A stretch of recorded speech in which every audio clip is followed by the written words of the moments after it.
Welcome to Learn Payments channel. This video is a primer about virtual cards. So, what is a virtual card? A virtual payment card is a regular payment card, but it is issued without a physical plastic attached to it.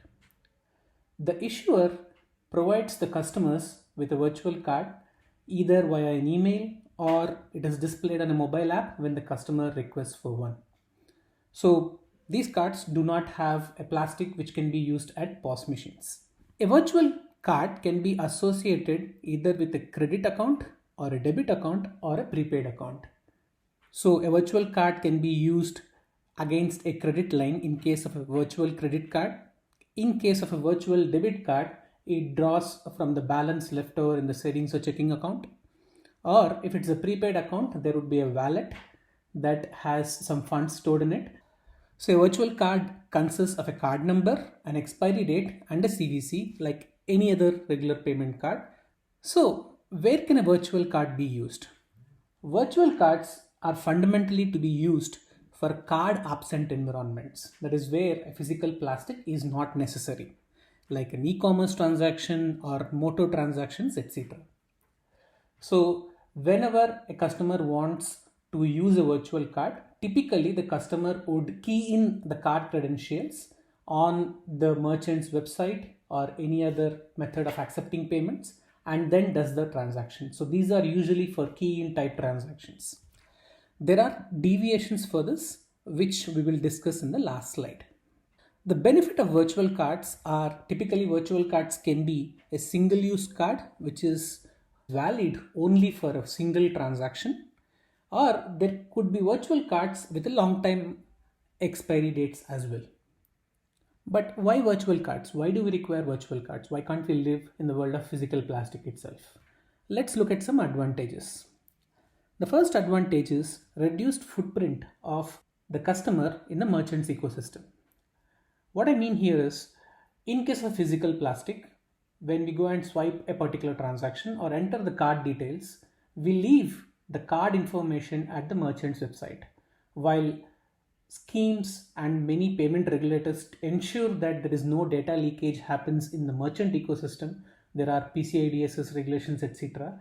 But still, there can be an element of risk where the customer might leave the PII information. For example, if I don't trust a merchant website which is hosted elsewhere in a foreign country, do I want to leave my payment credentials there? Is a question that the customer might think. So in this type of scenarios, a virtual card is very useful because we don't have to enter a permanent use physical card information there. We can just use a single use virtual card there and forget about the virtual card. So we lessen the risk of the physical card details in a merchant website.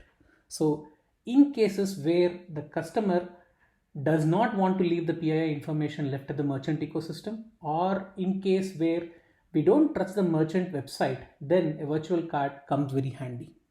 The second advantage is that we can restrict the cards for single use, as I mentioned, or for a single transaction against a merchant. So these are typically used for commercial purposes. This come very handy, where we can restrict a virtual card usage for a specific merchant as well. Third point is restricting spend limits. So we can say that this virtual card is to be used only for up to a certain limit or not. So these are some advantages that it provides on the security front. The second major advantage is on the cost of issuance. In case of a physical plastic, the issuers need to shed out money to print out the physical plastic out and then mail it to the customer. So the issuers spend money to print it and then mail it to the customers. Whereas in case of virtual cards, there is literally not much of an issuance cost that gets involved to the issuers because everything is done electronically. Third major advantage here is instant issuance. In case of a physical plastic, the customers after a successful application need to wait for a period of time to receive the plastic and activate them for usage. Whereas in case of a virtual card, the card is available to the customer almost instantaneously. So these are the advantages that virtual cards provide for issuers as well as customers. Some other miscellaneous points that I want to touch on are virtual cards are not payment tokens. Payment tokens are completely different functionality where we provision a physical card against a device which can be used for payments like host card emulation, where we provision a physical plastic into a Samsung Pay or an Apple Pay or a Google Pay, etc. That is completely different. The second point is I did mention that the virtual cards can be typically used only for card absent environment. But again, thanks to tokenization, like a physical plastic, we can also provision a virtual card into a Google Pay or a Samsung Pay or an Apple Pay and then use it for NFC based transactions. So we can also use a virtual card for doing a card present environment transactions using tokenization. Just a word of caution, not all issuers provide this functionality where you can tokenize a particular virtual card into a payment token environment. There are certain products and restrictions for this, but I'm sure will be there where every virtual card can also be tokenized and then provisioned into a physical device for NFC based transactions. Typically, virtual cards have a separate bin range, or within a given bin range, they have a separate account range for issuing virtual cards. Thanks for watching the video. Hope you learned something new from it.